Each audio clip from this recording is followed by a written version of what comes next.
Hər vaxtınız xeyir, əziz Azərbaycan könüllüləri. Yeni buraxılışla, yeni xəbərlərlə yenidən qarşınızdayıq. Gəlin aprel ayında keçirilən layihələrə birlikdə nəzər salaq. Fövqəladə Hallar könüllülərinin növbəti təlim düşərgəsi həyata keçirilib. Azərbaycan könüllüləri söhbətçi layihəsi çərçivəsində Azərbaycanın istedadlı kino rejissorlarından biri olan Emin Quliyev ilə görüşüblər.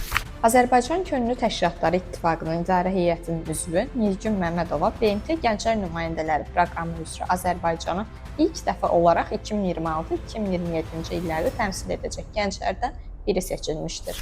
Azərbaycan könüllüləri Yaşıl Budaqlar regional ağac əkmə kampaniyasında iştirak ediblər. Könüllü liderlərinin inkişaf konsepsiyası proqramının müsahibə mərhələsi uğurla yekunlaşıb.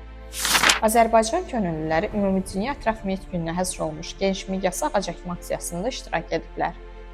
Bir ayın daha sonuna gəldik. Növbəti ayda görüşənədək. Hələlik!